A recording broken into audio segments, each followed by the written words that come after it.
Bismillahirrahmanirrahim. Ya Mustafa Rasulullah sallallahu alaihi wasallam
Bismillahirrahmanirrahim.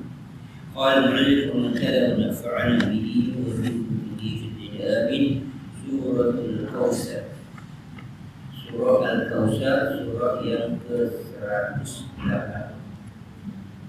Makiyah itu ayat 100. Ini termasuk surah Makiyah, ayatnya ada 3 ayat surah yang pendek.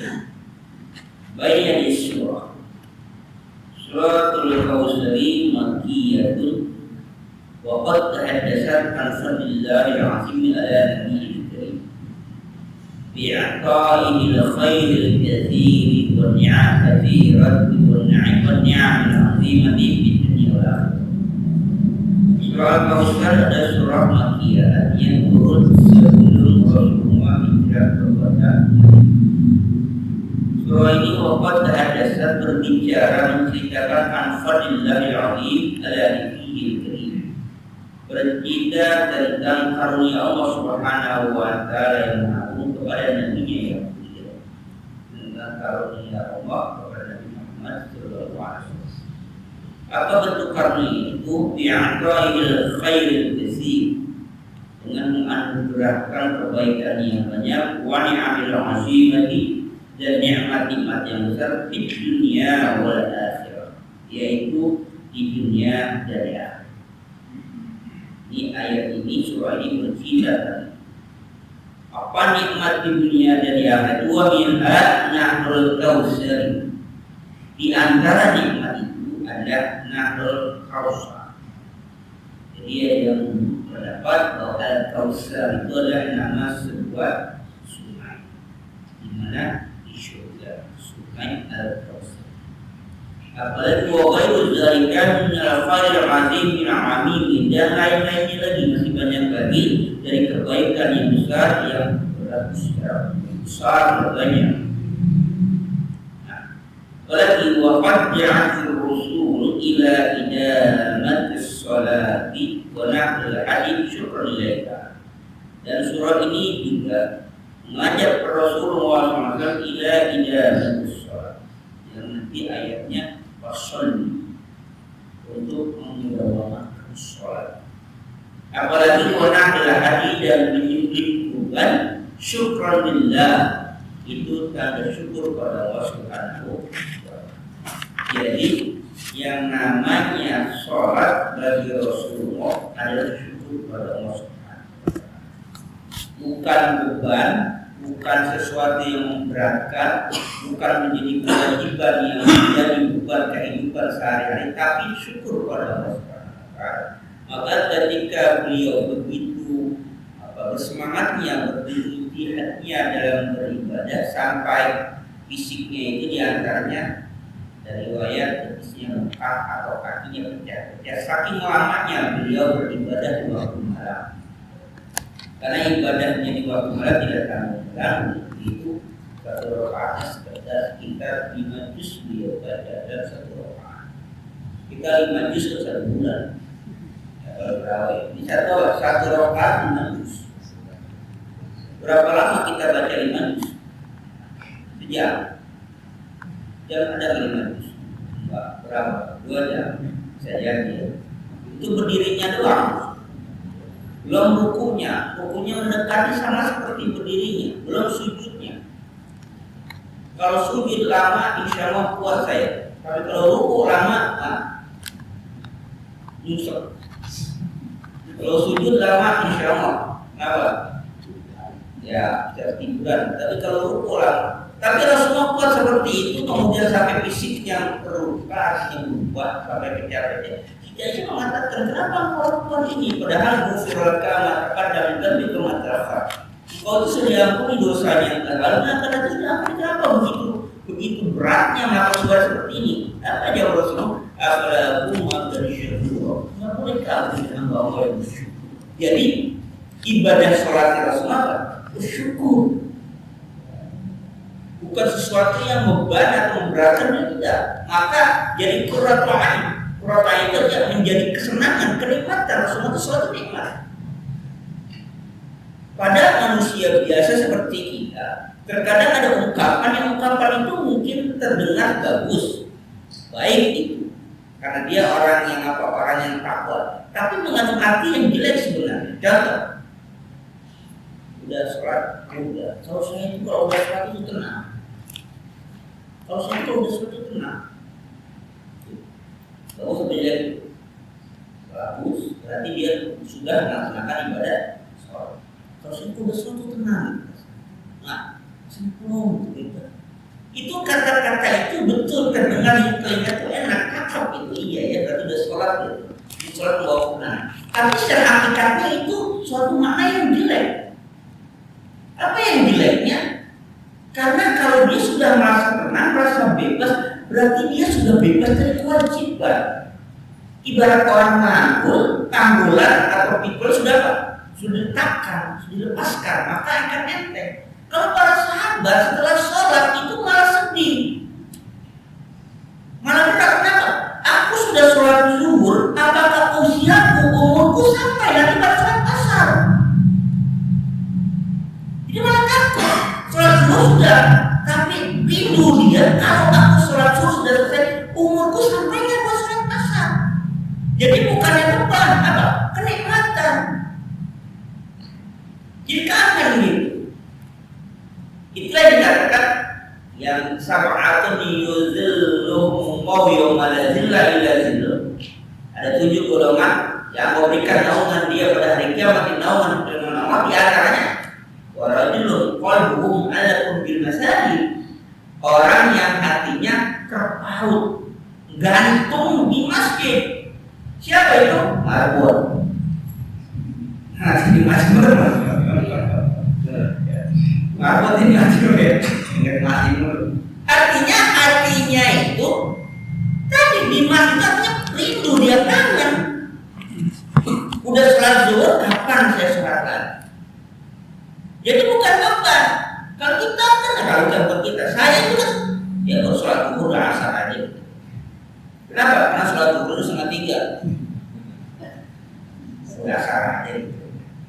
Tapi bagi Rasulullah itu qurratul ain apa? Itu kenikmatan, sholat itu nikmat. Makanya ketika dalam kondisi itu gak berasa, orang nikmat gak berasa, enak dia, gak jadi beban. Nah kalau merasa enteng, ringan, itu namanya sholat masih jadi beban. Kita selesai puasa Ramadan kan pesta pora, ya. Ramadan selesai pesta pora, bulan madu. Para sahabat selesai Ramadan apa? Bersyukur mereka, nangis mereka sampai membasahi sejadah. Kenapa? Satu, ya Allah, Ramadan telah berlalu. Apakah usia bukan sampai Ramadan yang akan datang? Jangan nih. Yang kedua, apakah amal ibadahku di Ramadan itu diterima oleh Allah Subhanahu wa Ta'ala? Itu yang paling berkesan bagi mereka. Kalau kita kan senang, harusnya kan senang.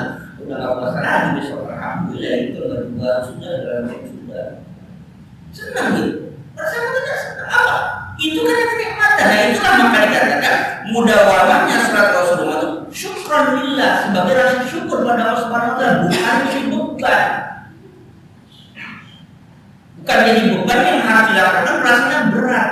Sholat mulu, sembahyang. Itu namanya beban. Jadi kalau kita selesai sholat merasa kewajiban sudah terlaksana, sudah aman, sudah tenang, sudah nggak ada itu tanda-tanda mengatakan kita masih menjadikan sholat sebagai apa? Beban, tanggung jawab. Kalau Rasulullah dan para sahabat tidak, para ulama salaf tidak apa? Ketika selesai sholat pengen sholat lagi. Kalau enggak pengen sholat lagi, kenapa? Kangen sama sholat. Sholat wajib sudah ini apa namanya maghrib. Kangen untuk sampai isya. Kangen sampai isya. Maka Rasulullah sunnahkan kalau yang tidak berat, sholat isya itu waktunya berundur sampai waktu ataman. Ataman itu setelah mega putih hilang di sholat sudah barat. Kalau mega kuning juga mega merah itu kan masuk waktu maghrib. Nah, pas mega kuning itu masuk waktu isya. Ada mega putih itu hilang, mega putih sudah bertemu waktu makan itu sekitar 8:30. Terus itu disunahkan di situ kalau nggak memberatkan. Kenapa? Karena di sholat isya makruh punya ngobrol-ngobrol. Jadi sholat isya ngapain? Tidur. Jadi rasa kangen sholat terbangun. Kapan? Tengah malam. Jam setengah malam lewat dikit, terbangun. Apa semua bangun. Atau minimal usul akhir sepertiga malam bangun. Nah, itu setting apa namanya waktunya itu macam begitu. Ini pas isya sudah kerinduan pada sholat tidur, nanti pas mendusin, nah sholat lagi, mendusin sholat lagi coba, nutup mata sholat, melek mata sholat. Kita nutup mata lihat HP, melek mata HP dulu ya. Ada yang masuk. Rasulullah melek mata sholat. Maka kalau sebelum Rasulullah tidur itu disiapkan girbah itu kantong berisi air untuk Rasulullah wudhu malam itu. Udah siap girbah itu, ada girbah kantong kulit itu digantung. Kalau ada kita air padasan itu untuk apa? Untuk wudhu. Memang udah persiapan. Kenapa? Karena kalau nggak disiapin macam itu harus keluar rumah nyari air susah. Malam macam gitu. Maka disiapin di situ. Ada kamar mandi. Namanya girbah itu kantong air yang terbuat dari kulit. Itu kenapa? Karena sama sholat. Bangun, berdoa, wudhu, sholat. Mau tidur terakhir beliau tutup mata, apa? Sholat isya, sholat habis sholat, nggak ngobrol. Tapi di isya kalau ada sesuatu yang ngobrol, kan dia ngobrol, sekedar sama suami istri. Kalau tidak ada, dia tidur sudah. Makanya makruh hukumnya ngobrol-ngobrol setelah sholat isya itu makruh. Kita mau ngobrol-ngobrol lagi. Aman juga sih. Beliau makruhnya udah terlalu. Ya, itu isi dari surah ini. Waktu surah itu bisa Rasulullah SAW biasanya ada. Surah ini juga ditutup dengan kabar gembira kepada Rasulullah SAW. Apa kabar gembiranya? Biasanya dia ada dengan akan terhinanya musuh-musuhnya. Ini musuh-musuh Rasulullah yang berada di kota Mekah pada saat itu akan terhina. Itu diinformasikan. Sudah dikasih tahu oleh Allah Subhanahu wa Ta'ala surah ini. Apalagi wasawatu mughadihi bizillati wal haqar. Dan juga mensifati artinya dengan rasa bencinya orang-orang kafir itu dizilazil dengan kehinaan. orang asal dari sama hina. Ini orang-orang yang benci pada Rasulullah akan terhina. Ini Indonesia dan beberapa ya. Apalagi wal inqira'i min kulli khairin fid dunya wal akhirah. Juga dikatakan bahwa mereka itu terputus dari segala bentuk kebaikan baik di dunia dan akhirat. Artinya siapa? Orang-orang yang musuhi Rasulullah SAW itu akan terhina di dunia ataupun di akhirat. Bagaimana yang di dunia? Di dunia dengan terhinanya mereka, atau caranya mereka akan terputus, tidak memperoleh kebaikan baik di dunia dan akhirat. Tapi sebaliknya Rasulullah diangkat namanya menjadi orang. Apa contohnya yang diangkat? Bainama zikrul rasuli marfu'an al-manabili wal al-manabili wal manabili. Itu diantaranya kenikmatan Rasulullah adalah nama Rasulullah marfu'un, diangkat, ditinggikan di dunia. Mana ditinggikannya? Al-manabili, di atas menara-menara, wal manabili, dan di atas mimbar-mimbar. Apa itu? Ketika suara adzan berkumandang. Ya kan ya? Muhammad. Itu suara Rasulullah. Nama Rasulullah dikumandangkan. Kenapa disebut di menara? Di atas mimbar. Kalau di atas mimbar pasti apa itu? Khutbah. Khutbah itu yang namanya sholat kan hukumnya apa? Wajib. Dia kan hukum khutbah kan? Maka dibaca. Nggak sah khutbah kalau nggak baca sholat. Di atas mana ngapain? Azan. Coba aja kita bayangin azan kayak sekarang itu kan di sini azan, tapi kan suaranya dia sono. Kalau dulu kan supaya azan terdengar mereka ke mana? Naik ke atas menara, mereka azan biar dengar sekitar kampung. Sekarang kan yang naik speakernya, orangnya terus naik, tapi yang datang di juga. Itu lewatan dari suaranya. Menara yang tinggi banget tuh, mahal itu menara, ratusan juta tinggi banget. Speakernya udah hebat banget. Kira-kira ada tambahan yang mahal. Kali sampai suaranya itu sampai 1 kilometer sekarang kedengeran. Terus yang datang pun 1 kilometer gitu. Kenapa? Lewat sama jasa.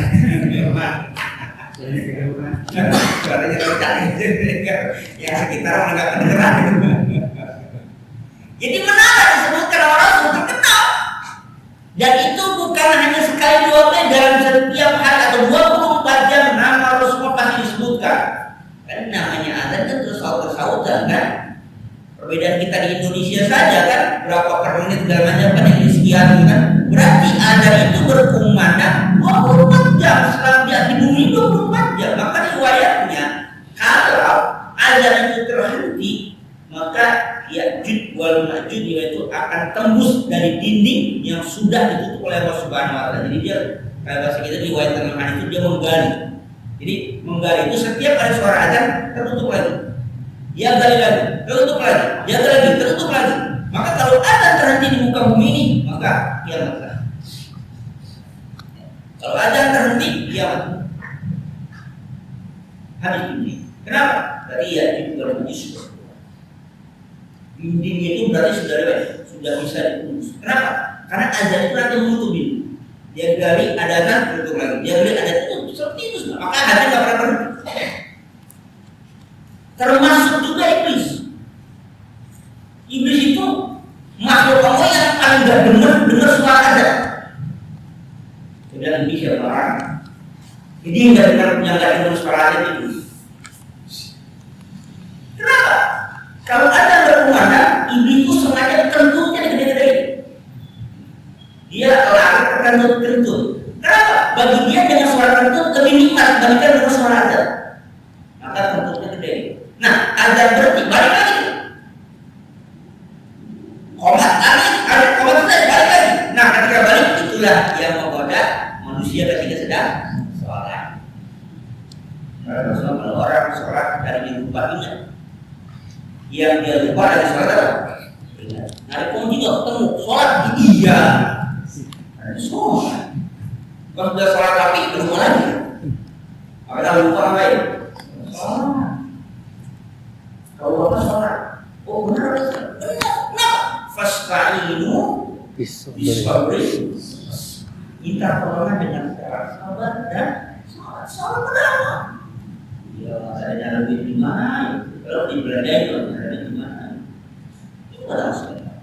Ya. Nah, ini disebutkan wasmuhu syarifu ala kulli lisan khalidun ila akhir dahr wa zaman.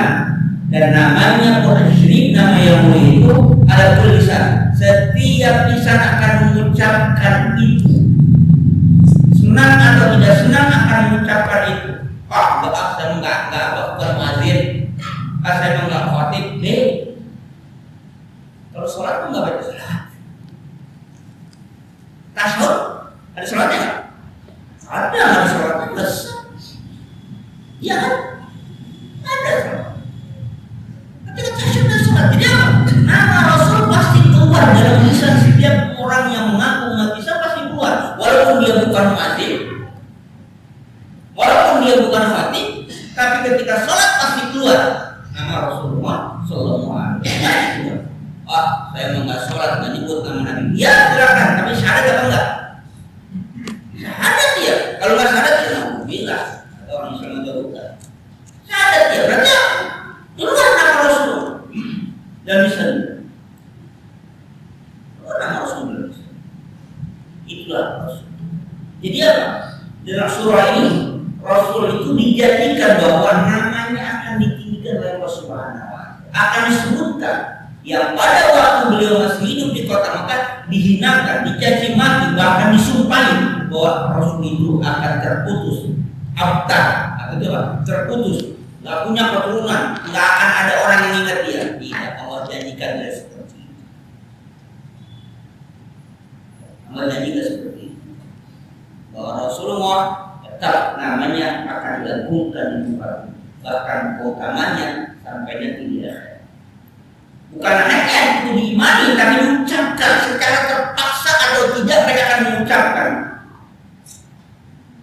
Ya, terpaksa dalam pengertian orang mau masuk Islam kalau nggak bersyahadat ya. Walaupun dia bukan muadzin, bukan khatib, pasti dia baca ketika sholat. Dalam sholat minimal berapa kali? Sholat itu berapa kali? Sholatnya 5 kali. Dan sholat berapa kali yang Rasul itu? Dalam tasyahud tersebut kan, tasyahud awal, tasyahud akhir pasti ada disebut sholat. Jadi subuh 1 kali, maghrib 2 kali, 2 kali, kalau 5, jadi 9 kali kan. Minimal berapa? Dalam sehari nama Rasulullah disebut 9 kali oleh itu pun kalau yang 40 karunia saja belum sudah. Itulah Allah telah menjadikan bahwa Nabi atau Rasulullah SAW namanya akan diangkat oleh Rasulullah. Khalidan kekal, kapan? Ila akhir sampai akhir zaman, sampai masa ini berakhir, nama Rasulullah kekal, khalidan kekal. Nggak akan ada yang menghentikan. Bisa buka kalau usah menyebutkan. Kita mau dilarang berdarah, maaf berdarah. Ada di pelan-pelan gitu kan. Ya kan ada itu, ada yang pelan di lapangan supaya ada itu orang. Kalau saja kalau pelan-pelan, ya, ada saja pelan-pelan. Mana ada aja pelan-pelan. Ya ada mau pelan-pelan. Ya itu salah ada pelan-pelan. Ya ada pelan-pelan. Ya itu salah ada pelan-pelan.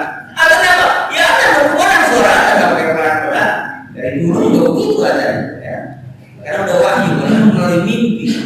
Itu para saudara Umar Khattab yang mimpi tentang azan itu. Lalu dikatakan oleh Rasulullah bahwa itulah azan yang berkumandang sampai sekarang itu hasil mimpi para sahabat. Tapi apa? Rasulullah membenarkan, mengiyakan dan kemudian menjadi azan sampai saat sekarang.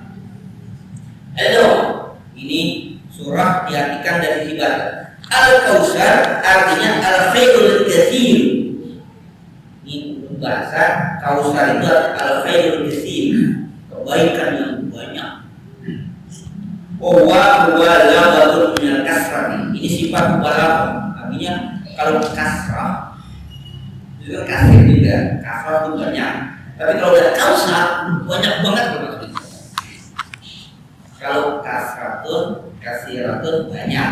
Tapi kalau kausar banyak banget. Kalau orang Betawi yang punya gaya itu beda-beda.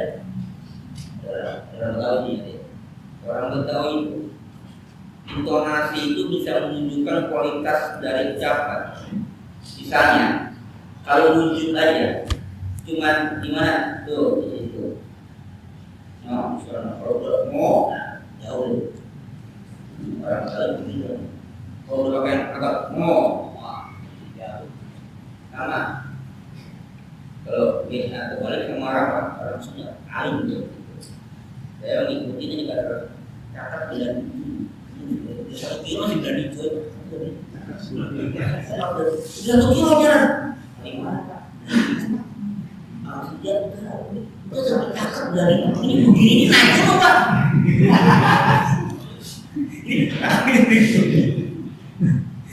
Kita udah jalan satu kilo nih.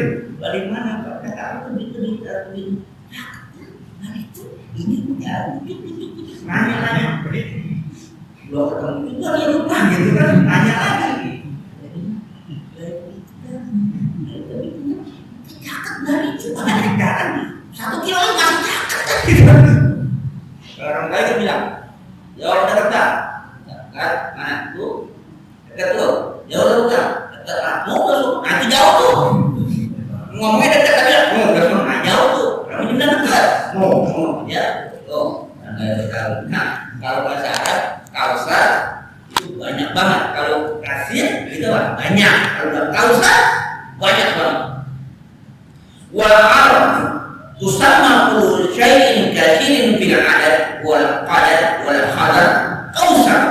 Orang Arab segala sesuatu yang banyak, baik bilangannya banyak, jumlahnya, ukurannya banyak, atau bagian-bagiannya banyak, itu namanya kausar. Banyak jumlahnya ribuan itu kausar, atau banyak ukurannya udah itu kausar. Jadi kalau udah kausar itu ukuran, jumlah atau khabar, atau itu apa? Sesuatu yang bagian yang besar itu apa?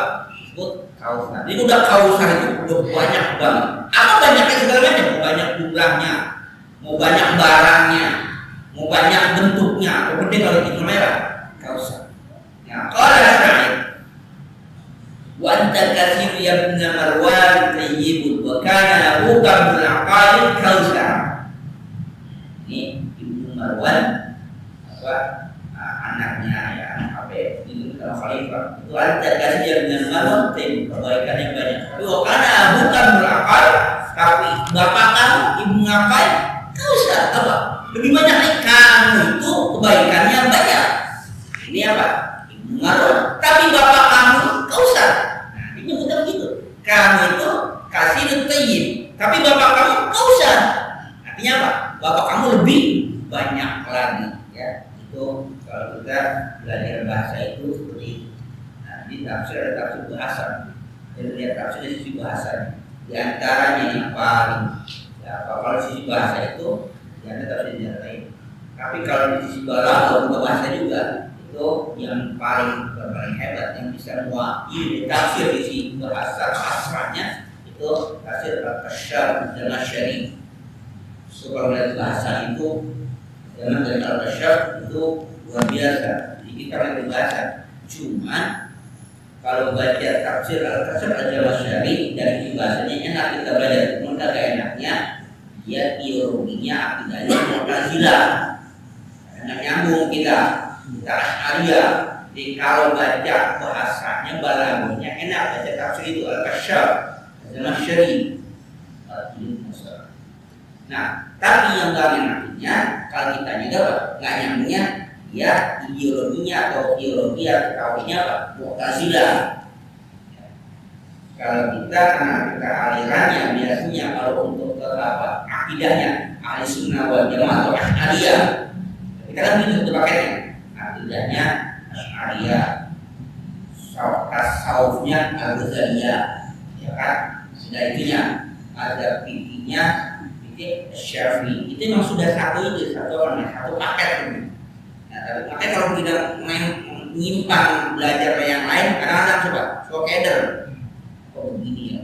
Kenapa? Kita yang belajar gitu doang. Bikin udah Syafi'i aja, belajar Syafi'i. Hari kecil sampai kerja Syafi'i, jadi nggak bisa ngeliat orang lain yang beda sama kita. Nah, kerakidah Asy'ari, Ahlussunnah wal Jamaah, tapi apa? Asy'ariyah. Karena ada dua, ada Asy'ariyah, ada Maturidiyah. Samarkan. Kita biasanya pakai Asy'ariyah. Nah, kalau dari apa ya? Dari sufinya biasanya apa? Kita pakai apa? Al-Ghazali, Ghazaliyah itu. Biasanya apa?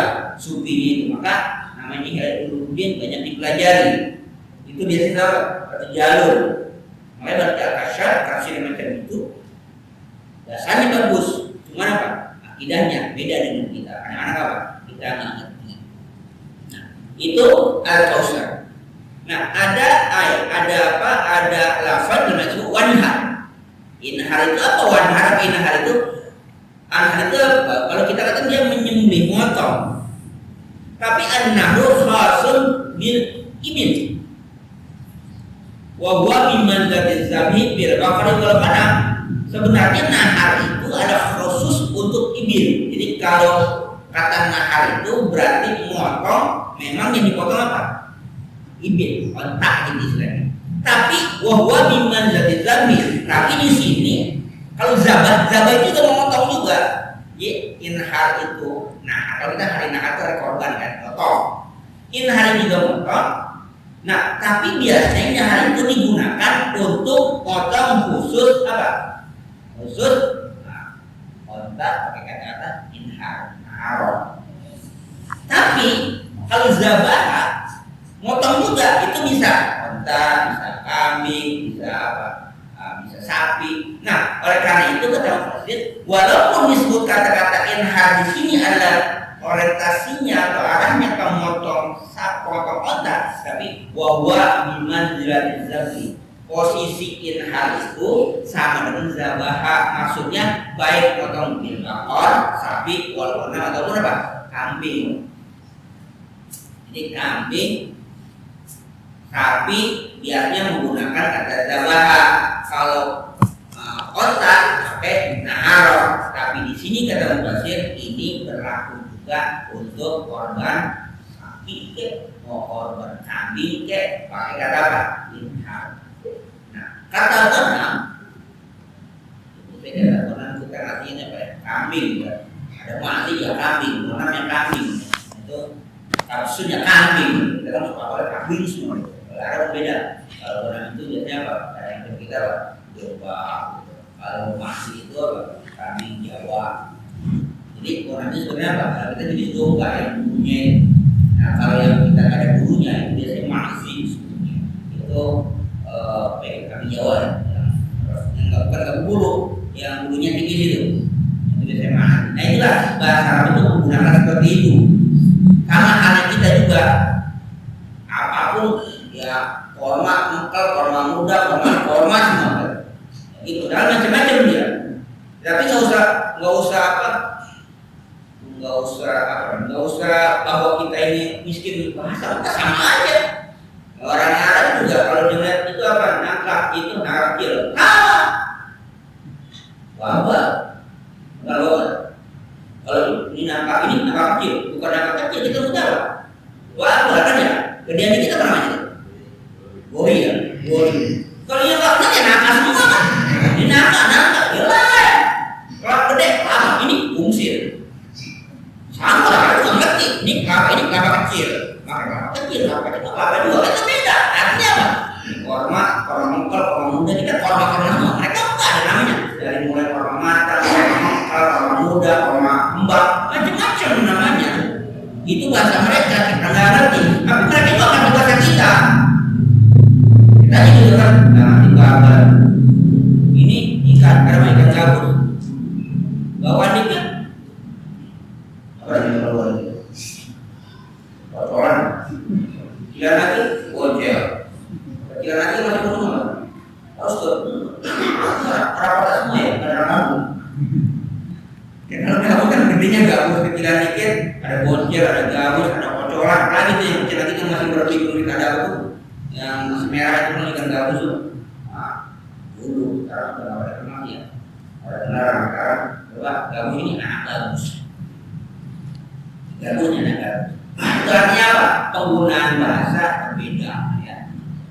Apalagi yang berbeda yang punya inna syani'ata. Apa syani'ata itu? Syani'ata asyani'u al-bukhul. Apa itu? Yang murka minat syana'an. Asal katanya dari syana'an bimana al-adawati wal-bukh. Artinya apa? Permusuhan dan kemarahan. Itu inasya. Arti inasya itu marah, benci, permusuhan. Itu inasya. Jadi inasya mi'alka artinya sesungguhnya yang benci kamu, yang marah sama kamu, yang gedek sama kamu, itu arti inasya. Katakan insya'Allah itu artinya apa? Al-bukh, marah, orang yang marahin Nabi. Al-adawah, orang yang musuhin Nabi. Itu inasya. Nah, ada yang terkatakan wala yajrimannakum syana'ana qaum. Ada apa? Syana'ana qaumin al-bughdau. Kaya ada apa itu? Al-munqati an kulli khair. Inna syani'aka huwal abtar. Sungguhnya yang memarahi kamu, yang benci kamu, yang musuhi kamu, huwal abtar. Apa itu abtar? Al-munqati, yang terputus. Apa yang terputus? Al-munqati'u an kulli khair, terputus dari segala macam bentuk kebaikan.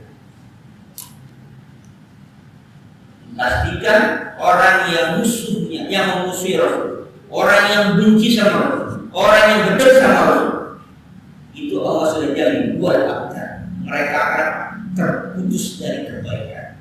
Baik itu yang terjadi pada masa Rasulullah SAW pada waktu di Mekah ataupun masa sekarang. Siapapun sekarang yang membenci Rasul, yang memusuhi Rasul, buat abtar, dia akan terputus dari bentuk kebaikan apapun pada diri. Pastikan siapapun akan jelek. Siapapun itu sampai sekarang sekalipun, bukan hanya pada masa Rasul. Janji Allah ya ini pada masa di waktu di kota Mekah. Inna syani'aka huwal abtar. Siapapun yang membenci kau, yang memusuhi kau, yang memarahi kau, wal abtar, dia akan terputus. Apakah itu masalah itu saja? Tidak. Sekarang pun siapapun yang membenci Rasul, yang murka sama Rasul, yang bermusuhan sama Rasul, yang gendam sama Rasul, wal abtar, akan kita buktikan, akan kita lihat siapa saja. Karena siapa? Allah yang jamin. Allah yang jamin. Wal abtar.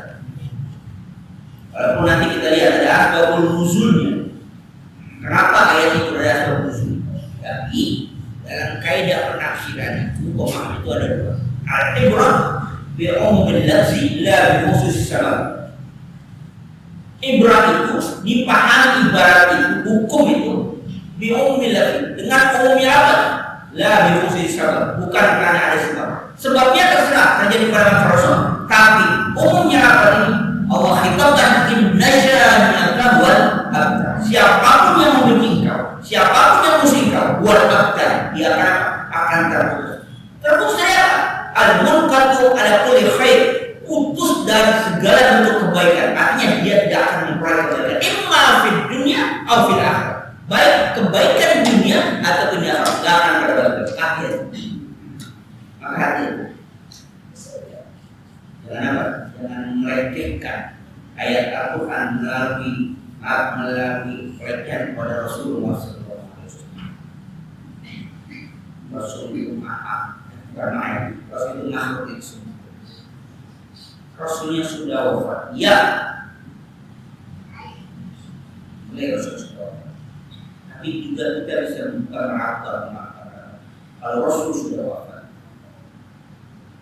Kalau orang wafat itu tidak ada langit-langitnya kan? Kita kalau orang wafat kan pakai maaf apa? Haul, ya kan? Haul beberapa nih, haul yang haul ke-10. Nanti ada haulnya. Apa nanti haul? Yang ada apa? Maulid. Kalau maulid kan biasanya buat siapa? Orang yang masih hidup. Ya kan ya? Maulid itu kan ulang tahun. Ulang tahun buat siapa? Yang masih hidup. Kalau udah mati, haul kan? Awal guru anu yang berapa yang ke-30 udah 30 tahun di wafat. Tapi mana ada awal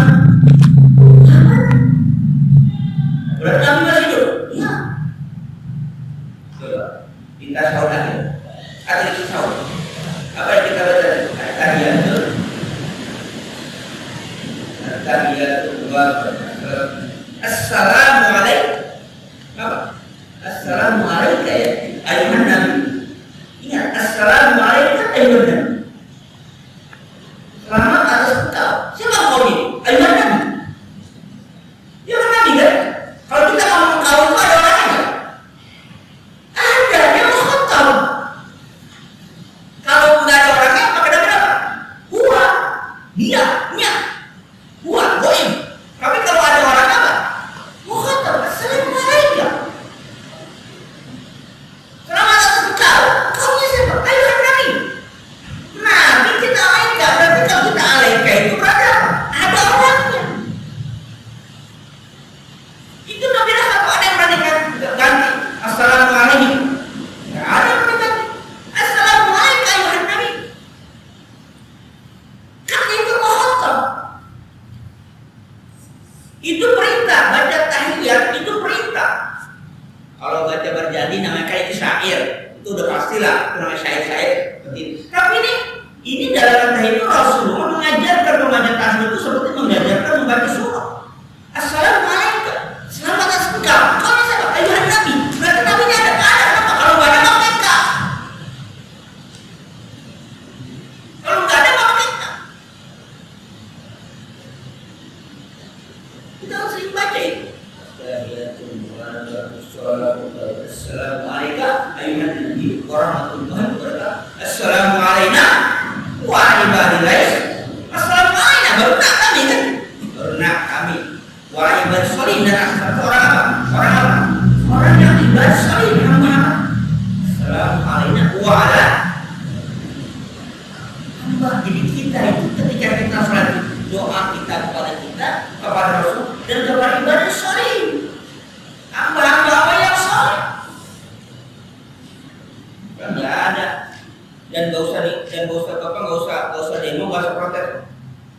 Tetangga kita ada hari lahir, Natal, ada dua kata, Natal libur, wafat libur. Mau protes? Kita boleh dong. Hari lahirnya Nabi libur, hari wafatnya Nabi libur. Mau demokrasi? Si mau nggak? Kenapa?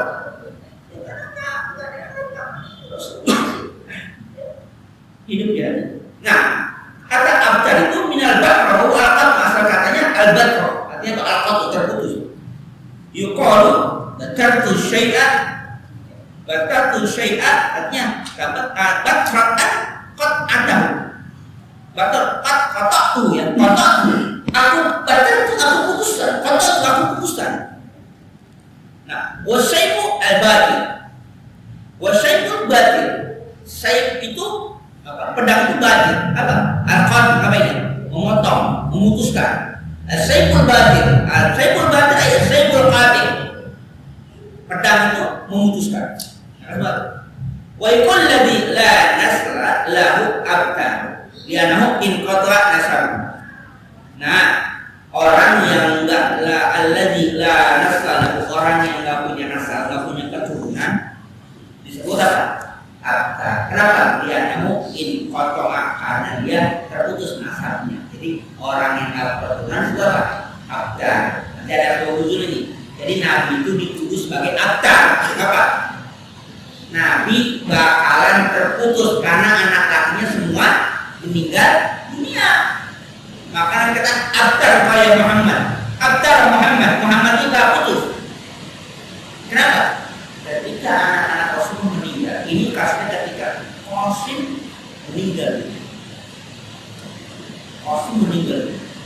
Maka kemudian orang Quraisy, orang-orang Arab, orang Mekah dengar betul, wah Muhammad al-Abtar, nggak punya keturunan, akan terputus namanya, langsung batal oleh Allah Subhanahu wa Ta'ala. Dan terbukti sampai sekarang. Ada nggak keturunan Rasulullah sekarang? Ada nggak? Ada. Ya kan? Keturunan kata Sayyidah Habab itu kan Rasul Julia walaupun melalui Sayyidina Fatimah bukan melalui anak laki, tapi tetap diakui sebagai keturunan Rasulullah. Kira-kira sekarang ada yang mau Abu Jahal sekarang? Ada nggak mau Abu Jahal? Bapak pernah nemu nggak? Satu kali kan? Ayo siapa yang mau Abu Jahal?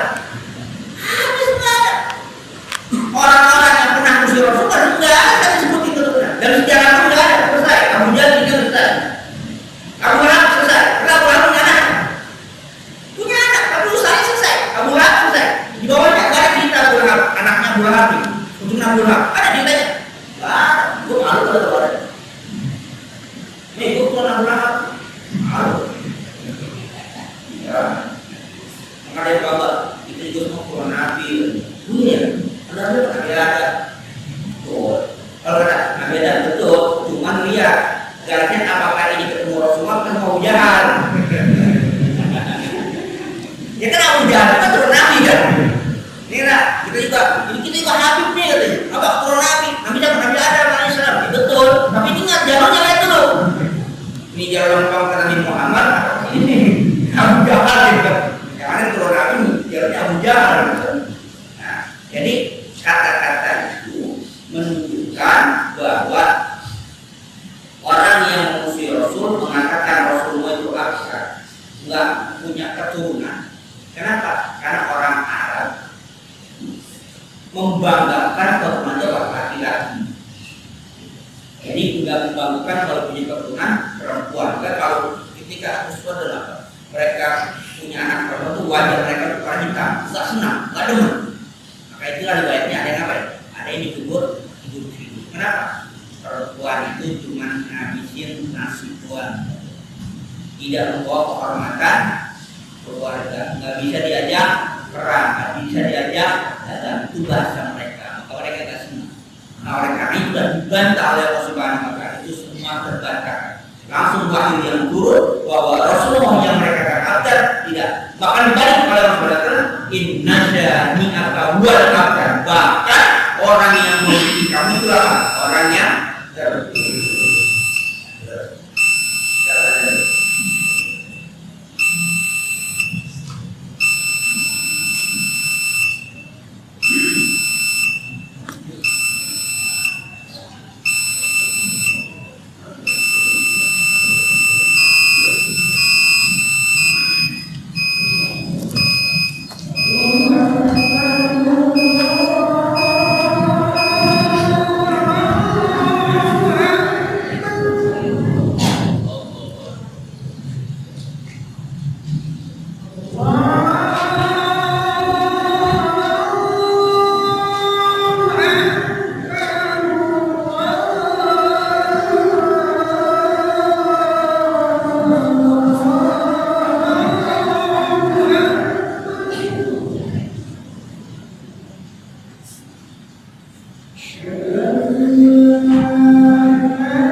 وسميت خطبة زياد من خطبة البقراء لأنه لم يحمد الله فيها ولم يصلي للنبي صلى الله عليه وسلم.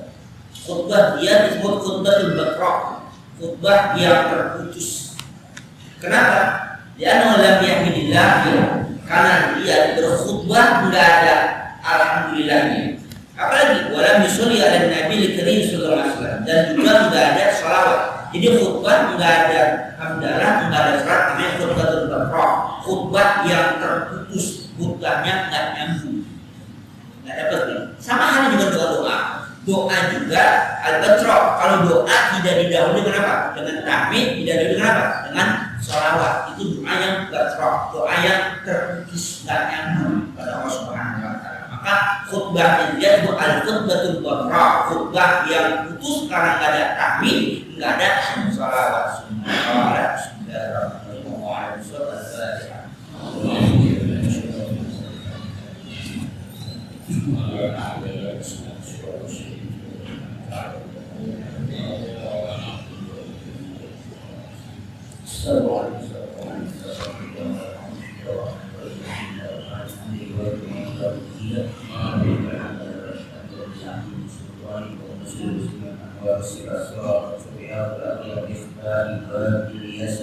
سيدنا محمد المختار والحاوى الأخير عامل ورفع ملتنا ملكنا يقول سبحانه يقول سيدنا بالله